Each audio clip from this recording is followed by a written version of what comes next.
மக்கள் வெளியே வந்து போராடுறதுக்கு கவர்மெண்ட் வந்து எப்பவும் அந்த ஸ்பேஸை அலோவ் பண்ணும். இது கவர்மெண்ட்டுக்கே நல்லது. இப்போ இந்த மாதிரியான பேச்சுரிமை, எழுத்துரிமை இந்த மாதிரி எந்த எக்ஸ்பிரஷனாக இருந்தாலும் அது ரொம்ப கண்ட்ரோல் பண்ணுற மாதிரி இருக்கே ரூலிங் பார்ட்டிக்கு. அப்போ வந்துட்டு ஒரு விஷயத்தில் வந்துட்டு தப்பு நடக்குது, அதை வந்துட்டு முன்னாடி வந்து சொல்லணும் அப்படின்னாலே ரொம்ப பின்தங்கிய நிலை தான் இருக்குது அப்படின்னு சொல்லலாம். இது எப்படி ஹேண்டில் பண்ணுறது சார்? ஒன்று என்னென்னா, இப்போ மெயின் ஸ்ட்ரீம் மீடியாவை ஓரளவுக்கு கண்ட்ரோல் பண்ணுறாங்க. ஸோ மெயின் ஸ்ட்ரீம் மீடியாவை கண்ட்ரோல் பண்ண அடுத்தது என்ன ஆகும்? சோஷியல் மீடியாவில் மக்களே இஷ்யூஸை கையில் எடுத்து பேச ஆரம்பிக்கிறாங்க. ஆளும் வர்க்கத்துக்கு எதிராக எதுவும் பண்ணிடக்கூடாது, அவங்கள கோவப்படுத்திடக்கூடாதுன்னு அவங்க விரும்புகிற விஷயங்கள்லாம் செஞ்சுக்கிட்டே இருந்தாங்கன்னா மக்களுக்கு மெயின் ஸ்ட்ரீம் மீடியா மேலே நம்பிக்கை போயிடும். அரசியல் ரீதியாக ஒருத்தர்கிட்ட நமக்கு பிரச்சனை இருக்குன்னா, அரசியல் ரீதியாக எனக்கு அவரை கையாள முடியலன்னா அவரோட பர்சனல் இஷ்யூஸ் எல்லாம் நம்ம உள்ளே கொண்டு வரக்கூடிய அந்த விஷயங்கள்லாம் இருக்கு. ஸோ அது வந்து நல்ல ஒரு கல்ச்சர்டான ஒரு விஷயம் கிடையாது. எப்போவுமே கவர்மெண்ட் ஒன்று புதுசாக பவருக்கு வருதுன்னா மக்கள் மத்தியில் அந்த கவர்மெண்ட்டுக்கு செல்வாக்கு இருக்கும். ஸோ அப்போ திமுகவை ஆதரிச்சு பேசும்போது எந்த பிரச்சனையும் கிடையாது. மக்கள் உங்களையும் சப்போர்ட் பண்ணுவாங்க, திமுகவையும் சப்போர்ட் பண்ணுவாங்க. பட் நாட்கள் போக போக கவர்மெண்ட்டுக்கு கெட்ட பேர் வர ஆரம்பிக்கும், ஆன்டி இன்கம்பன்சி அதிகமாகிட்டே இருக்கும். அப்பதான் உங்களுக்கும் சிக்கல் வரும், கவர்மெண்ட்டுக்கும் சிக்கல் வரும். வணக்கம் சார். வணக்கம் சார். இப்போ தொடர்ந்து ரீசெண்டாக வந்துட்டு எந்த ஒரு ஆர்ப்பாட்டமாக இருக்கட்டும், போராட்டமாக இருக்கட்டும், அதுக்கு வந்துட்டு எங்களுக்கு பெர்மிஷன் கொடுங்க, நாங்கள் பண்ணுறோம் அப்படின்னு சொல்லிட்டு காவல்துறையிடம் கேட்டால் அவங்க எல்லாத்துக்குமே அனுமதி வந்துட்டு ரத்து பண்ணிடுறாங்க. அது மட்டும் இல்லாமல் எந்த ஒரு ரீசனும் கேட்காம அவங்கள பேச விடாமல் அரெஸ்ட் பண்ணிடுறாங்க. ஸோ இதை எப்படி பார்க்கறது சார்? இதை பற்றி உங்களோட கருத்து என்ன சார்? இப்போ என்னன்னா, ஒரு டெமோக்ரஸியில் பேச்சுரிமை ரொம்ப முக்கியமான ஒரு விஷயம். நம்ம ஏற்கனவே மீடியாவோட ஃப்ரீடம் பற்றிலாம் நிறையா பேசியிருக்கோம். ஒன்று, மீடியாவை கண்ட்ரோல் பண்ணக்கூடிய வேலைகள்லையும் திமுக கவர்மெண்ட் வந்து ஈடுபடுறாங்க. இன்றைக்கி நம்ம நிறைய ஏற்கனவே பேசியிருக்கோம் நம்ம இதை பற்றி நிறைய இடங்களில். ஸோ எப்படி பிஜேபி வந்து அங்கே நேஷ்னல் லெவலில் மீடியாவை கண்ட்ரோல் பண்ணுறாங்களோ அதே மாதிரி இங்கே திமுகவும் மீடியாவை கண்ட்ரோல் பண்ணுறாங்க. ஸோ நியூஸ் வந்து ஈஸியாக மக்கள்கிட்ட போகிறதுல நிறைய பிரச்சனைகள் இருக்கு. அதே மாதிரி நெக்ஸ்ட் லெவல் பார்த்தோன்னா கட்சிகளும் சரி, அமைப்புகளும் சரி, போராடலும் நிறைய பிரச்சனைகள் வந்து இருக்குது. அவங்களுக்கு அதுக்கு வந்து அனுமதி மறுக்கப்படுது. நீங்கள் சொன்னது போல் அண்ணா யூனிவர்சிட்டி இஷ்யூ வரும்போது நாம் தமிழர் கட்சிக்கு அந்த பெர்மிஷன் வழங்கப்படலை. அதே மாதிரி பிஎம்கேவும் முயற்சி பண்ணுறாங்க, கடைசியில் அவங்களெல்லாம் அரெஸ்ட் பண்ணுறாங்க. ஸோ இது வந்து ஆபத்தான ஒரு விஷயம். கவர்மெண்ட்டுக்கு வந்து எப்பவும் ஒரு சகிப்புத்தன்மைன்றது ரொம்ப அவசியமான ஒரு விஷயம் ஜனநாயகத்தில். மக்கள் நிறையா கோவங்கள் இருக்கும், மக்களுக்கு நிறைய பிரச்சனைகள் சொசைட்டியில் இருக்கும்போது நேச்சுரலாக மக்கள் கோவமாக தான் இருப்பாங்க. அவங்களோட கோவத்தை வெளிப்படுத்துறதுக்கு ஏதாவது ஒரு அவுட்லெட் வேணும். ஸோ மக்கள் வெளியே வந்து போராடுறதுக்கு கவர்மெண்ட் வந்து எப்பவும் அந்த ஸ்பேஸை அலோவ் பண்ணும். இது கவர்மெண்ட்டுக்கே நல்லது, அதிகாரத்தில் இருக்கவங்களுக்கும் இது நல்லது தான். ஸோ மக்கள் வெளில வந்து போராடும் போது தான் அந்த கோவம் ஏதோ ஒரு வகையில் வெளியே வரும். இப்போ ஒரு ப்ரெஷர் குக்கர் இருக்குன்னா அந்த ஸ்டீம் வெளில போகிறதுக்கு ஒரு ஸ்பேஸ் இருக்கணும். இல்லைன்னா என்ன ஆகும்னா அந்த குக்கர் வந்து வெடிச்சிரும்ல. ஸோ அந்த மாதிரி சொசைட்டிலையும் அந்த ப்ரெஷர் டென்ஷன் இன்க்ரீஸ் ஆகும்போது மக்கள் வெளியே வந்து ஃப்ரீயாக போராடுறதுக்கான அந்த ஸ்பேஸை கொடுக்கணும். அப்புறம் டிஸ்கஷனுக்கு ஒரு ஸ்பேஸ் கிரியேட் பண்ணணும். ஸோ மக்கள் இந்த கோவமாக இருக்காங்கன்னா அதை ஒட்டி ஒரு நல்ல ஒரு ஹெல்தியான டிஸ்கஷன் கொண்டு போகணும். இதுக்கான ஸ்பேஸ்லாம் இருக்கணும். அதெல்லாம் கொஞ்சம் கொஞ்சமாக தமிழ்நாட்டில் கம்மியாகிட்டு இருக்கும் அப்படின்ற ஒரு பார்வை இருக்குது. அதான் சார். இப்போ இந்த மாதிரியான பேச்சுரிமை, எழுத்துரிமை இந்த மாதிரி எந்த எக்ஸ்பிரஷனாக இருந்தாலும் அது ரொம்ப கண்ட்ரோல் பண்ணுற மாதிரி இருக்கே ரூலிங் பார்ட்டிக்கு. அப்போ வந்துட்டு ஒரு விஷயத்தில் வந்துட்டு தப்பு நடக்குது, அதை வந்துட்டு முன்னாடி வந்து சொல்லணும் அப்படின்னாலே ரொம்ப பின்தங்கிய நிலை தான் இருக்குது அப்படின்னு சொல்லலாம். இது எப்படி ஹேண்டில் பண்ணுறது சார்? ஒன்று என்னென்னா, இப்போ மெயின் ஸ்ட்ரீம் மீடியாவை ஓரளவுக்கு கண்ட்ரோல் பண்ணுறாங்க. ஸோ மெயின் ஸ்ட்ரீம் மீடியாவை கண்ட்ரோல் பண்ண அடுத்தது என்ன ஆகும்? சோஷியல் மீடியாவில் மக்களே இஷ்யூஸை கையில் எடுத்து பேச ஆரம்பிக்கிறாங்க. ஸோ ஒருத்தர் மெயின் ஸ்ட்ரீம் மீடியாவை பார்க்குறாரு, அவருக்கு திருப்திகரமாக இல்லை. ஸோ நிறைய பிரச்சனைகள் இருக்குது, அந்த நியூஸ் எல்லாம் மெயின் ஸ்ட்ரீம் மீடியாவில் வரமாட்டேங்குது அப்படின்னு அவர் ஃபீல் பண்ணார்னா அவர் அடுத்து என்ன பண்ணுவார்? சோஷியல் மீடியாவில் அவரே கையில் அந்த இஷ்யூ எடுத்து பேச ஆரம்பிப்பார். ஸோ அதான் இப்போ நடந்துகிட்ருக்கு. மெயின் ஸ்ட்ரீம் மீடியாவில் சரியான ஃப்ரீடம் இல்லைன்ற பட்சத்தில் நிறையா இண்டிவிஜுவல்ஸ் பார்த்தோன்னா இப்போ அவங்களா யூடியூபர்ஸாக மாறுறாங்க, சோஷியல் மீடியாவில் இன்ஃப்ளூயன்சஸாக மாறுறாங்க. ட்விட்டர்லலாம் பார்த்தோன்னா நிறைய பேர் பார்த்தோன்னா அவங்க பார்க்குற விஷயங்கள், அவங்களோட கருத்துக்களை நல்லா ஸ்ட்ராங்காக பதிவு பண்ணுறாங்க. சாதாரண ஆட்கள், அவங்களுக்கு எந்த பொலிட்டிக்கல் பேக்ரவுண்ட் எதுவும் இல்லாமல் வேறு ஏதாவது ப்ரொஃபஷனில் இருப்பாங்க, பட் இந்த பிளாட்ஃபார்ம்ஸை யூஸ் பண்ணி அந்த செய்திகளை மக்கள்கிட்ட எடுத்துகிட்டு போகிறாங்க. ஸோ இது மெயின் ஸ்ட்ரீம் மீடியாவுக்கு லாங் ரன்னில் பெரிய ஒரு டேமேஜை ஏற்படுத்தும்.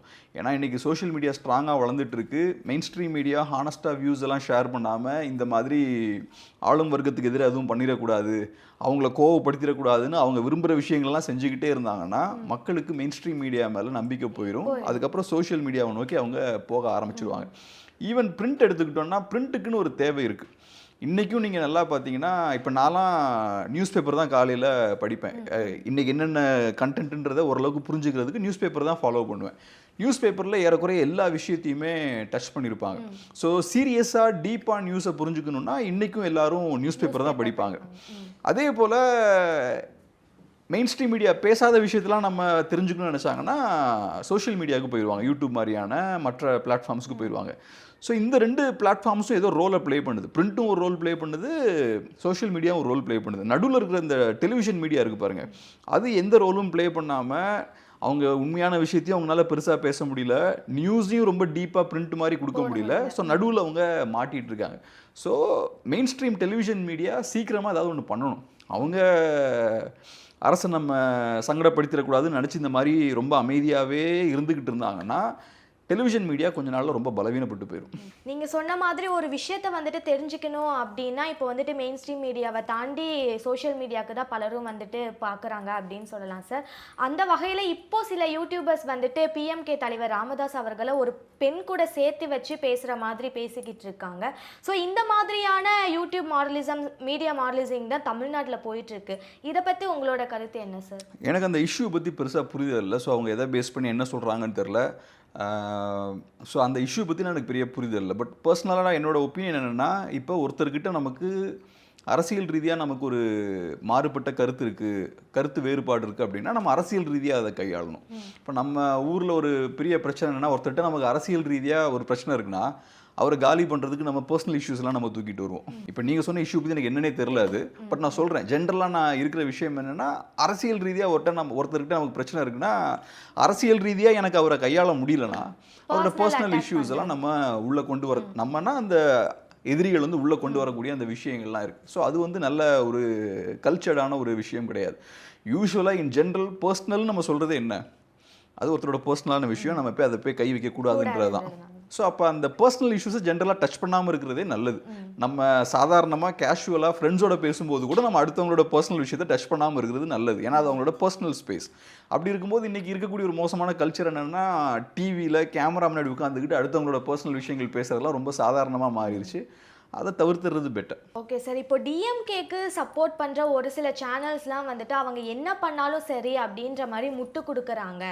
ஸோ இதை ஏன் பண்ணுறாங்க, எத்தனை நாளைக்கு பண்ணுவாங்க, எல்லா ஆண்டும் வந்துட்டு டிஎம்கேவே ஆட்சியில் இருக்குமா அப்படின்ற மாதிரி பலரும் விமர்சனம் வச்சுட்டு இருக்காங்க. இந்த மாதிரி விமர்சனங்களை கேட்கும் போது அது உங்களோட பார்வையில் எப்படி இருக்குது சார்? இப்போ கவர்மெண்ட்டை மீடியா ஆர்கனைசேஷன்ஸும் சரி, இண்டிவிஜுவல்ஸும் சரி சப்போர்ட் பண்ணிக்கிட்டே இருக்காங்கன்னு வச்சுப்போம். அதை கண்டினியூஸாக பண்ணிக்கிட்டே இருக்க முடியாது. இப்போ என்னோட அனுபவத்தில் என்னென்னா, டிஎம்கே கவர்மெண்ட் பவருக்கு வந்தப்போ அவங்களுக்கு நல்ல பேர் இருந்தது. எப்போவுமே கவர்மெண்ட் ஒன்று புதுசாக பவருக்கு வருதுன்னா மக்கள் மத்தியில் அந்த கவர்மெண்ட்டுக்கு செல்வாக்கு இருக்கும். ஸோ அப்போ திமுகவை ஆதரித்து பேசும்போது எந்த பிரச்சனையும் கிடையாது, மக்கள் உங்களையும் சப்போர்ட் பண்ணுவாங்க, திமுகவையும் சப்போர்ட் பண்ணுவாங்க. பட் நாட்கள் போக போக கவர்மெண்ட்டுக்கு கெட்ட பேர் வர ஆரம்பிக்கும், ஆன்டி இன்கம்பன்சி அதிகமாகிட்டே இருக்கும். அப்போ தான் உங்களுக்கும் சிக்கல் வரும், கவர்மெண்ட்டுக்கும் சிக்கல் வரும். ஸோ இப்போ திமுக ஆதரவு ஊடகவியலாளருக்கு இப்போ பிரச்சனை வருது. அவங்க கவர்மெண்ட்டை சப்போர்ட் பண்ணி பேசிக்கிட்டே இருக்காங்க, பட் அவங்க பேசக்கூடிய விஷயங்கள் மக்கள்கிட்ட எடுபட மாட்டேங்குது. இப்போ நான் சமீப காலத்தில் நோட் பண்ண விஷயம் என்னென்னா, அரசை சப்போர்ட் பண்ணி பேசக்கூடிய யூடியூப் சேனல்ஸாக இருக்கலாம், மீடியா பிளாட்ஃபார்ம்ஸுக்கு வியூஸ்லாம் கம்மியாக ஆரம்பிக்குது. ரெண்டாவது அவங்களோட பேரும் மக்கள் மத்தியில் கெட்டு போகுது, அவங்களோட கிரெடிபிலிட்டியும் மக்கள் மத்தியில் கெட்டு போகுது. ஏன்னா நாட்கள் போக போக கவர்மெண்ட்ன்றதே என்ன ஒரு அதிகார மையம் தானே. ஸோ அவங்க செய்யக்கூடிய எல்லா விஷயத்தையுமே நீங்கள் டிஃபெண்ட் பண்ண முடியாது. அரசு எல்லா நேரமும் கரெக்டான விஷயங்கள் தான் பண்ணுவாங்கன்னு நீங்கள் சொல்ல முடியாது. ஸோ அரசு தவறு பண்ணும்போது நீங்கள் கேள்வி கேட்காம அரசை சப்போர்ட் பண்ணிட்டு இருந்தீங்கன்னா மக்கள் மத்தியில் உங்களோட பேர் கெட்டு போயிடும்.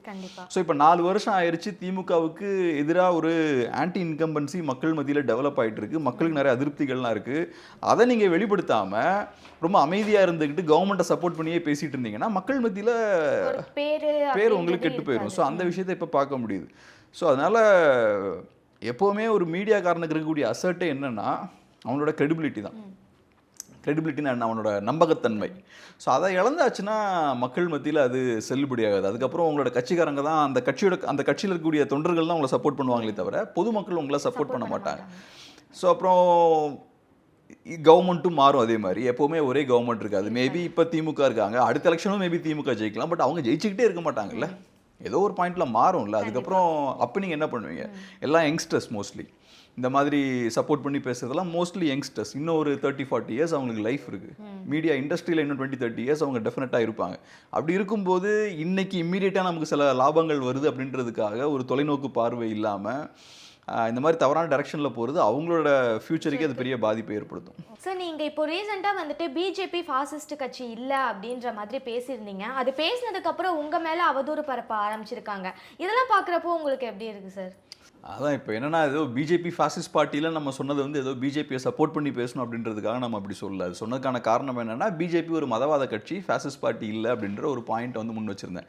அந்த பேட்டியில் பேசும்போது அது ஒரு நீளமான பேட்டி, போகிற அந்த பேசும்போது அந்த பாயிண்ட்டை வந்து வச்சுட்டு கிராஸ் பண்ணி நம்ம போகிறோம். ஸோ பிஜேபின்றது ஒரு மதவாத கட்சி, ஃபாசிஸ்ட் கட்சி இல்லை அப்படின்றது தான் நம்மளோட பாயிண்ட். அது ஃபேக்சுவலாக கரெக்ட் தான். இப்போ ஹிஸ்டாரிக்கலாக ஃபாசிசம்ன்றது ரொம்ப ஆபத்தான ஒரு பொலிட்டிக்கல் ஃபோர்ஸாக இருந்திருக்கு. நாட்சி ஜெர்மனியாக இருக்கலாம், இட்டாலியில் ஃபாசிசமாக இருக்கலாம். அது வந்து அவங்க பண்ண விஷயங்கள்லாம் வேறு. அவங்கள வந்து இங்கே இருக்கக்கூடிய பிஜேபி கவர்மெண்ட்டோடலாம் நீங்கள் ஒப்பிட முடியாது. அங்கே அங்கே யாரும் அதிகாரத்தை நோக்கி கேள்வியை எழுப்ப முடியாது. இப்போ ஹிட்லரை எதிர்த்து யாருமே எந்த கேள்வியும் எழுப்ப முடியாது. ஏன்னா இப்போ மீடியா கம்ப்ளீட்டாக நாட்சிகளோட கண்ட்ரோலில் இருக்கும். நான் கம்ப்ளீட் கண்ட்ரோல்ன்றது இப்போ நம்ம தமிழ்நாடு மீடியாவை பற்றி பேசணும்ல, இந்த மாதிரி கண்ட்ரோல் கிடையாது. பிஜேபி கண்ட்ரோலில் மீடியா இருக்குன்னு சொன்னோம் இல்லையா, அந்த மாதிரி விஷயம் கிடையாது. யாரும் பேசவே முடியாது. பேச முடியாதுன்னா பேச முடியாது. நீங்கள் அதை மீறி பேசினீங்கன்னா உங்களுக்கு கான்சன்ட்ரேஷன் கேம்பில் போட்டுருவாங்க, லேபர் கேம்பில் போட்டுருவாங்க. ஏறக்குறைய அது ஒரு ஜெயில் மாதிரி தான். உங்களை ஃபோர்ஸிபிளாக ஒரு இடத்துல உட்கார வச்சு உங்களை வேலை பார்க்க வச்சுருவாங்க. அதையும் தாண்டி நிறைய பேரை கொலை பண்ணுற விஷயங்கள் இந்த மாதிரிலாம் உண்டு. நாட்சிகளுக்கு இன்னொரு விஷயம் என்னென்னா அவங்க ஸ்ட்ரீட்ஸை கண்ட்ரோல் பண்ணுவாங்க. நாட்சிகளுக்கு வந்து எஸ்ஐன்னு ஒரு ஸ்டாம் ட்ரூப்பர்ஸும்பாங்க, ஒரு ஃபோர்ஸ் இருக்கும். அவங்களோட தொண்டர்கள்லாம் அந்த மிலிட்ரி யூனிஃபார்ம்லாம் போட்டுட்டு ரோட்லலாம் அவங்க மார்ச் பண்ணி போவாங்க. ஸோ ஹிட்லரோட ஒரு முக்கியமான விஷயம் என்னென்னா ஸ்ட்ரீட்ஸை நம்ம கண்ட்ரோல் பண்ணணும், ஸ்ட்ரீட்ஸை நம்ம கண்ட்ரோலில் வச்சுக்கணும். ஸோ இப்போ அவங்களுக்கு பிடிக்காத ஏதாவது ஒரு விஷயம் இருக்குன்னு வச்சுப்போம், அவங்களுக்கு கருத்தியல் ரீதியாக அவங்க ஒத்துக்காத சில விஷயங்கள், ஒரு போஸ்டரோ பேனரோ இருக்குது, இல்லாட்டி யூதர்களோட கடைகள் இருக்குது அப்படின்னா அதெல்லாம் அடித்து உடைக்கிறது, அவங்கள மிரட்டுறது. ஆமாம். ஸோ ரோட்டில் வீட்லேயும் மக்களை அவங்க டெரரைஸ் பண்ணி வச்சுருப்பாங்க. கவர்மெண்ட்டை மீறி யாராவது கேள்வி கேட்டாங்கன்னா பிடிச்சி அரெஸ்ட் பண்ணிடுவாங்க. அதுபோக எதிர்கட்சிகளும் அங்கே கிடையாது. எல்லா எதிர்கட்சிகளையும் ஒழிச்சு கட்டிட்டாரு ஹிட்லர் வந்தோடனே. பவருக்கு வந்து ஏறக்குறைய 1 இயரில் எல்லா எதிர்கட்சிகளையும் காலி பண்ணிட்டாரு. ஸோ இன்றைக்கி நம்ம பிஜேபி கிரிட்டிசைஸ் பண்ணிட்டு இருக்கோம்ல, இன்றைக்கி டிஎம்கே கிரிட்டிசைஸ் பண்ணுறாங்க, காங்கிரஸ் பண்ணுறாங்க, மற்ற கட்சிகள்லாம் பண்ணுறாங்க. அந்த விஷயம்லாம் அங்கே பண்ண முடியாது. அங்கே எதிர்கட்சிகளே கிடையாது. கம்ப்ளீட்டாக எதிர்கட்சிகளெல்லாம் முடக்கிட்டார். அதே மாதிரி ஜுடிஷியரியும் பார்த்தோம்னா கம்ப்ளீட்டாக நாட்சி கட்சியோட கண்ட்ரோலுக்கு கீழே தான் இருக்கும். ஸோ அது ஒரு டிஃப்ரெண்ட்டான ஒரு சொசைட்டி. அங்கே ஏன் அது சாத்தியப்பட்டுச்சுன்னா, அந்த மாதிரியான ஒரு எக்ஸ்ட்ரீம் சொசைட்டி ஏன் சாத்தியப்பட்டுச்சுன்னா, அங்கே மெஜாரிட்டி ஜெர்மன்ஸ், அங்கே மெஜாரிட்டி வெள்ளைக்காரங்க, மெஜாரிட்டி கிறிஸ்டியன்ஸ் அங்கே. ஸோ இன ரீதியாகவும் மொழி ரீதியாகவும் எல்லாரும் ஒரே மக்களாக இருக்கிறனால அந்த மக்களை வந்து எக்ஸ்ட்ரீமாக போலரைஸ் பண்ணி ஒரு குரூப்பாக அவங்கள சேர்க்க முடிஞ்சது. இந்தியாவில் நிறைய விதமான மக்கள் வாழ்கிறாங்க. தமிழர்கள் இருக்காங்க, காஷ்மீரிஸ் இருக்காங்க, பஞ்சாபிஸ் இருக்காங்க, நார்த் ஈஸ்டில் நிறைய மக்கள் வாழ்கிறாங்க. ஸோ அது போக வேறு நிறையா மொழி, இனம், இந்த விஷயங்கள்லாம் இந்தியாவில் இருக்குது, ரிலிஜன் இருக்குது. ஸோ இந்த எல்லாத்தையும் ஒரு பேனருக்கு கீழே, ஒரு ஐடியாவுக்கு கீழே கொண்டு வந்து எல்லாத்தையும் எக்ஸ்ட்ரீமாக போலரைஸ் பண்ணி யுனைட் பண்ண முடியாது. அதுக்கு சாத்தியமே இல்லை. எக்ஸ்ட்ரீமாக நீங்கள் ஹிந்துத்துவா அப்படின்ற ஒரு கான்செப்டுக்குள்ள எக்ஸ்ட்ரீமாக நீங்கள் ராடிக்கலைஸ் பண்ணிங்கன்னா, போலரைஸ் பண்ணிங்கன்னா, அது மற்ற ஸ்டேட்ஸில் வேறு மாதிரி வெடிக்கும் அது. ஸோ இப்போ காஷ்மீரில் மெஜாரிட்டி முஸ்லீம்ஸ், அப்போ நீங்கள் எக்ஸ்ட்ரீமாக ஹிந்துத்துவா போலரைசேஷனுக்குள்ள கொண்டு வந்தீங்கன்னா அங்கே வேறு மாதிரி ரியாக்ஷன் அது கிரியேட் பண்ணும். பஞ்சாபில் வேறு ரியாக்ஷனை ஏற்படுத்தும், நார்த் ஈஸ்ட்டில் வேறு ரியாக்ஷனை ஏற்படுத்தும், தமிழ்நாட்டில் வேறு ரியாக்ஷனை ஏற்படுத்தும். ஸோ அதனால் அதுதான் நம்ம பாயிண்ட். நம்ம பாயிண்ட் வந்து பிஜேபியை டிஃபெண்ட் பண்ணுன்றது கிடையாது. ஸோ நீங்கள் யூஸ் பண்ணுற டேர்ம் தப்பு அப்படின்ற விஷயத்த நம்ம சொன்னோம். எப்பவும் ஒரு விஷயம் என்னன்றதை கரெக்டான நேமை யூஸ் பண்ணி நம்ம டிஃபைன் பண்ணணும். நமக்கு பிடிச்ச மாதிரி கேஷுவலாக நம்ம யூஸ் பண்ணிக்கக்கூடாது. பொதுவாக வரலாற்று ரீதியாக எப்போவுமே கம்யூனிஸ்டுகள் பார்த்தோன்னா செகண்ட் வேர்ல்டு வார்க்கு அப்புறம் அவங்க இந்த ஃபேசிசம்ன்ற வார்த்தையை ரொம்ப கேஷுவலாக யூஸ் பண்ணுவாங்க. அவங்களுக்கு எதிராக யாரெல்லாம் செயல்படுறாங்களோ வலதுசாரிகள் எல்லாத்தையும் ஃபேசிஸ்ட்டுகள்னு அவங்க ரெகுலராக பிராண்ட் பண்ணிகிட்டே இருப்பாங்க. இங்கேயும் அந்த மாதிரியான ஒரு விஷயம் தான் நம்ம சொல்கிறோம். அதுலேயும் முக்கியமாக நம்ம இதை சொல்கிறதுக்கான முக்கியமான காரணம் என்னென்னா, ஃபேசிசம் அப்படின்ற அந்த வார்த்தையை யூஸ் பண்ணி திமுக என்ன பண்ணுறாங்கன்னா, எங்களுக்கு எதிராக யாரும் கேள்வி கேட்கக்கூடாது, ஏன்னா நாங்கள் ஃபேசிஸ்ட்டுகளுக்கு எதிராக சண்டை போட்டுட்ருக்கோம். நான் இங்கே கரப்ஷனை பற்றி நீங்கள் பேசக்கூடாது, இங்கே குடும்ப அரசியலை பற்றி பேசக்கூடாது, இங்கே இருக்கக்கூடிய நிர்வாக கோளாறுகளை பற்றி நீங்கள் பேசக்கூடாது, எதை பற்றியும் நீங்கள் பேசக்கூடாது. நீங்கள் விமர்சிச்சிங்கன்னா நீங்கள் சங்கின்னு நாங்கள் பிராண்ட் பண்ணிடுவோம். ஏன்னா நாங்கள் ஃபேசிஸ்ட்டுகளுக்கு சண்டை போடுறதுனால எங்களை யாரும் கேள்வி கேட்கக்கூடாது அப்படின்ற ஒரு நரேட்டிவை டிஎம்கே பில்ட் பண்ணுறாங்க. இது ஆபத்தான ஒரு விஷயம். ஸோ இதை கவுண்டர் பண்ணுறதுக்காக தான் நம்ம பாஜக ஃபேசிஸ்ட் பார்ட்டியாக அந்த விஷயங்கள்லாம் நம்ம பேசுகிறோம். ஸோ இப்போ அது பேசினதுக்கப்புறம் என்னமோ இது நம்ம பேசினனால தான் இவங்க ஃபேசிசத்தை எதிர்க்கிறதுல இவங்களுக்கு ஏதோ பெரிய சிக்கல் ஏற்பட்டுச்சு, என்னால் தான் பெரிய ஒரு பாதிப்பு ஏற்பட்ட மாதிரி பேசிகிட்டு இருக்காங்க. ஏதோ அவங்க ஃபேசிஸ்ட்டை சண்டை போடும்போது தடுத்துட்டோன்ற மாதிரி பேசிகிட்டு இருக்காங்க. அதெல்லாம் எதுவும் கிடையாது. நீங்கள் தாராளமாக பிஜேபியோட சண்டை போடலாம். நான் இந்த டெஃபினிஷனில் சின்ன ஒரு மாற்றம் கொண்டு வந்தனால எதுவும் பிரச்சனையும் வரப்போகிறது கிடையாது. நான் என்ன சொல்கிறேன், நீங்கள் ஃபேசிஸ்ட்னு சொல்கிறீங்க, நான் மதவாத கட்சின்னு சொல்கிறேன். ரெண்டுமே மோசம் தானே. இதில் என்ன உங்களுக்கு என்ன பெரிய பிரச்சனை? நான் என்ன பெரிய குத்தம் பண்ணிட்டேன்? இவங்க என்கிட்ட பாஞ்சிட்டு இருக்காங்க. சரி ஏதோ பண்ணிட்டோம். Okay sir. இப்போ ரீசெண்டாக வந்துட்டு இந்த மதுரை டங்ஷன் இஷ்யூவில் வந்துட்டு மக்கள் எல்லாருமே மாபெரும் பேரணியை நடத்துனாங்க. அதுக்கு வந்துட்டு எதிராக கவர்மெண்ட்டுமே ஒரு தீர்மானம் நிறைவேற்றிய நிலையில் அவங்க கவர்மெண்ட்டை நம்பாமல் இவ்வளோ பெரிய பேரணியை நடத்தியிருக்காங்க. இதுலேருந்து என்ன தெரியுது அப்படின்னா கவர்மெண்ட் மேலே மக்களுக்கு எந்த ஒரு பிடிப்போ இல்லை நம்பிக்கையோ இல்லை அப்படின்ற மாதிரி பார்க்குறாங்க. ஸோ இதை பற்றி உங்களோட கருத்து என்ன சார்? இப்போ என்ன பொறுத்தளவில் நிலம் வந்து மக்களுக்கு ரொம்ப முக்கியமான ஒரு விஷயம். ஒரு பிஜேபி தலைவர் முன்னாடி சொன்னார், இலா கணேசன் அவர்கள் நினைக்கிறேன், ஒரு விஷயம் சொன்னார். இந்த மாதிரி ஒரு ஒரு மாவட்டம் நல்லா இருக்கணும்னா ஒரு ஊரை வந்து ஒரு சின்ன கிராமத்தை வந்து நம்ம தியாகம் பண்ணலாம், அதே மாதிரி ஒரு நாடு நல்லா இருக்கணும்னா ஒரு மாநிலத்தை நம்ம சாக்ரிஃபைஸ் பண்ணலான்ற மாதிரி அவர் பேசினார். அந்த கான்செப்டில் எனக்கு என்றைக்குமே உடன்பாடு கிடையாது. நம்ம எல்லாருமே நல்லா இருக்கணும் அப்படின்றது தான். ஸோ இப்போ நம்ம நிலம் வந்து நமக்கு ரொம்ப முக்கியம். அதை நம்ம வந்து எப்போவுமே வெறித்தனமாக அதை ப்ரொடெக்ட் பண்ணணும். அதுக்கு ஏதாவது ஒரு டேமேஜ் ஏற்படுத்தக்கூடிய ஒரு விஷயம் வருதுன்னா நம்ம அதை ஸ்ட்ராங்காக ரெசிஸ்ட் பண்ணணும். அது வந்து மக்களோட அடிப்படையான ஒரு உரிமை அது. ஸோ இப்போ இந்த டங்ஸ்டன் இஷ்யூவை பொறுத்தளவில் நிறைய பிரச்சனைகள் மேபி வரலாம் அப்படின்ற மாதிரி சொல்கிறாங்க. ஹிஸ்டாரிக்கல் இம்பார்ட்டன்ஸ் இருக்குது, தமிழர்களோட வரலாறு அங்கே பெரிய அளவில் சுற்றி புதஞ்சிருக்கு. ஸோ அது பெரிய லெவலில் பாதிக்கப்படலாம் அப்படின்றது ஒன்று. அது போக என்வாரன்மெண்டல் ஹசார்ட்ஸ் நிறையா ஏற்படலாம் அப்படின்ற ஒரு விஷயம் இருக்குது. ஸோ இந்த மாதிரி நிறையா பிரச்சனைகள்லாம் இருக்கும்போது அது வந்துச்சுன்னா நமக்கு எவ்வளோ பிரச்சனைகள் இருக்குது அப்படின்ற ஒரு பார்வை இருக்குது. ஸோ அப்படி இருக்கும்போது மக்கள் கேர்ஃபுல்லாக இருக்கிறது நல்லது. ஸோ இது வேண்டாம் அப்படின்னு முடிவு பண்ணிட்டாங்கன்னா அவங்க கேர்ஃபுல்லாக இருக்கிறது நல்லது. இல்லை அரசு பார்த்துப்பாங்க, இல்லைனா இந்த இருக்கக்கூடிய ஆளும் கட்சியெலாம் பார்த்துக்கணும், அவங்க கேஷுவலாக இருக்க முடியாது. ஸோ அவங்க வந்து கேர்ஃபுல்லாக தான் இருக்கணும். ஏன்னா என்றைக்குமே அரசுன்றது ஒரு வகையில் ஆளும் வர்க்கத்தோட ஒரு வாய்ஸாக தான் இருப்பாங்க. அவங்க என்றைக்கும் சாமானிய மக்களோட வாய்ஸாலாம் இருக்கிறதுக்கான வாய்ப்புகள் ரொம்ப குறைவு, அது கஷ்டம். ஸோ அப்படி இருக்கும்போது மக்கள் நமக்கு எது நல்லது அப்படின்றத புரிஞ்சுக்கணும், அதை முடிஞ்ச அளவுக்கு ஸ்ட்ராங்காக டிஃபெண்ட் பண்ணணும். இந்த நிலம்ன்றது வந்து பார்த்தோன்னா அது மக்களோட உரிமை. நீங்கள் இப்போ உங்களுக்கு டங்ஸ்டன் கொண்டு வரணும்னு விருப்பம் இருந்ததுன்னா நீங்கள் மக்களை கன்வின்ஸ் பண்ணி தான் கொண்டு வரணும். இல்லை நாட்டுக்கு இது நல்லது, இந்த மக்களுக்கு புரிதல் இல்லை, அதனால் அவங்கள மீறி நான் கொண்டு வந்துடுவேன்னா நீங்கள் பண்ணக்கூடாது. நாட்டுக்கு நல்லதுன்னா அது கண்டிப்பாக ஊருக்கும் நல்லது தான். அந்த மக்கள்கிட்ட அதை நீங்கள் புரிய வைக்கணும். புரிய வச்சு நாங்கள் உங்களுக்கு இந்த விஷயம்லாம் செஞ்சு தரோன்ட்டு கன்வின்ஸ் தான் பண்ணணும். ஸோ மக்கள் ஒன்று வேண்டான்னு சொல்லிட்டாங்கன்னா அதை மீறி நீங்கள் அவங்கள ஃபோர்ஸ் பண்ணிலாம் பண்ணக்கூடாது. ஏன்னா இது வந்து ஜனநாயகம், சைனா மாதிரி கிடையாது. அங்கே பிடிச்ச மாதிரி டக்குன்னு லேண்டெல்லாம் கையகப்படுத்திடுவாங்க. அங்கே கூட இப்போ முன்னாடி மாதிரிலாம் ஈஸியாலாம் லேண்டெல்லாம் கையகப்படுத்த முடியாது. அந்த விஷயங்கள் இங்கே இருக்கக்கூடாது. ஸோ மக்களோட அந்த உரிமையை நம்ம மதிக்கணும். நிலம் அவங்களோட நிலம். ஸோ அதை பாட்டுக்கு சும்மா நான் ஏர்போர்ட் கட்டுறேன் இல்லாட்டி இந்த மாதிரி ப்ராஜெக்ட்ஸ் கொண்டு வரேன்னா சொல்லி அவங்கள புல்டோஸ் பண்ணக்கூடாது. அவங்களோட வாய்ஸுக்கு அவங்களோட உரிமைக்கு நம்ம மரியாதை கொடுக்கணும். உங்களுக்கு வேணும்னா நீங்கள் கன்வின்ஸ் பண்ணி இந்த விஷயங்கள் பண்ணலாம். இப்போ ஈரோடு இடைத்தேர்தல் வருது, இதில் வந்துட்டு டிவிகே போட்டி இடுமா சார்? ஏன்னா அவங்க வந்துட்டு 2026 தேர்தல் தான் மெயின் அப்படின்ற மாதிரி சொல்லிட்டாங்க. ஆனால் கட்சி ஆரம்பித்து ஒரு பை எலெக்ஷனை கூட நிற்கலை, எதுவுமே வந்துட்டு ஃபேஸ் பண்ணல அப்படின்னும் போது இது அவங்களுக்கு ஒரு ட்ராபேக்காக அமையாதா? டிவிகே பொறுத்தளவில் அவங்களுக்கு நிறையா சிக்கல்கள் இருக்குது. அவங்களால பை எலெக்ஷன்ஸை கண்டெஸ்ட் பண்ண முடியாது. அவங்களுக்கு டைரெக்டாக அசம்பிளி எலெக்ஷனை தான் அவங்களால கண்டெஸ்ட் பண்ண முடியும் 26. ஏன் நான் இதை சொல்கிறேன், ஒன்று பை எலெக்ஷனில் வந்து ரூலிங் பார்ட்டி ஸ்ட்ராங்காக இருப்பாங்க, அவங்க தான் ஸ்ட்ராங்காக பெர்ஃபார்ம் பண்ணுவாங்க. ஸோ இப்போ டிவிக்கே இந்த பை எலெக்ஷனில் கண்டெஸ்ட் பண்ணி மோசமாக பெர்ஃபார்ம் பண்ணாங்கன்னா ஸோ இவ்வளோதானா டிவிக்கே அப்படின்ற மாதிரி ஆகி போயிடும். ஸோ இப்போ மக்கள் மத்தியில் டிவிக்கு கையில் என்ன ஸ்ட்ரென்த் இருக்குன்றது ஒரு சர்ப்ரைஸ் எலிமெண்ட், யாருக்குமே என்னன்னு தெரியாது. 26 தான் நமக்கு தெரிய போகுது. பட் இப்போ இதில் கண்டெஸ்ட் பண்ணாங்கன்னா இவ்வளோதானா அப்படின்ற மாதிரி ஆகி போயிடும். ஸோ அதை எக்ஸ்போஸ் ஆக டிவிக்கே விரும்ப மாட்டாங்க. ரெண்டாவது விஜயை பொறுத்தளவில் அவர் தான் அந்த பார்ட்டியோட மெயினான ஃபோக்கஸ், மெயினான இமேஜ். அவரை சுற்றி தான் எல்லாமே நடந்துகிட்ருக்கு. இப்போ பை எலெக்ஷனில் ஒரு கேண்டிடேட்டை விஜய் போடுறாருன்னா ஃபோக்கஸ் வந்து அந்த கேண்டிடேட் பக்கம் போயிடும், இண்டிவிஜுவல் கேண்டிடேட் பக்கம் போயிடும். பை எலெக்ஷன்றது ஒரு தொகுதியில் நடக்கிற விஷயம். ஆனால் இப்போ அசம்பிளி எலெக்ஷனில் விஜய் வராருன்னா கம்ப்ளீட்டாக அந்த எலெக்ஷன்ஸ் வந்து அவரை சுற்றி நடக்கும். டிவிகேன்ற ஒரு பார்ட்டி விஜய்ன்ற ஒரு இண்டிவிஜுவல் சுற்றி தான் எல்லாமே நகர்ந்துட்டு இருக்கும். விஜய் அப்படி இருக்கிறது தான் விரும்புவார். ஸோ இந்த இடத்துல பை எலெக்ஷனில் கண்டெஸ்ட் பண்ணுறாங்கன்னா இது அட்டென்ஷன் வந்து டைவர்ட் ஆகி ஒரு இண்டிவிஜுவல் பக்கம் போயிடும். விஜய்ன்ற ஒரு ஆள் பக்கம் இல்லாமல் ஒரு இண்டிவிஜுவல் பக்கம் போகிறதுக்கான வாய்ப்பும் இருக்குது. ஸோ அதையும் அவங்க விரும்ப மாட்டாங்க. ஸோ இந்த மாதிரி ஒரு பை எலெக்ஷனை கண்டெஸ்ட் பண்ணுறதுல விஜய்க்கு வந்து ஒரு சிக்கல் இருக்குது. அவரை சுற்றி தான் எல்லாம் இருக்கணும்னு தான் அவர் கண்டிப்பாக நினைப்பார். ஏன்னா அதுதான் அந்த கட்சியோட ஸ்ட்ரென்த்தும் கூட. விஜய் தான் அந்த புல்லிங் ஃபேக்டராக இருக்க போகிறார். ஸோ அந்த விஜய் எலிமெண்ட்டை 26 யூஸ் பண்ணலான்னு தான் யோசிப்பாங்க.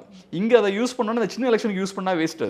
ஸோ மெயினாக அந்த பெரிய எலெக்ஷனை ஃபோக்கஸ் பண்ணி வைக்கலான்னு தான் அவங்க யோசிப்பாங்க. ஸோ என்ன பொறுத்தளவில் பை எலெக்ஷனில் அவங்க பெருசாக ஃபோக்கஸ் பண்ண மாட்டாங்க. ஓகே சார், இவ்வளோ நேரம் பல தகவல்களை எங்களோட பரிமாறிக்கொண்டு இருக்கிறீர்கள். ரொம்ப நன்றி.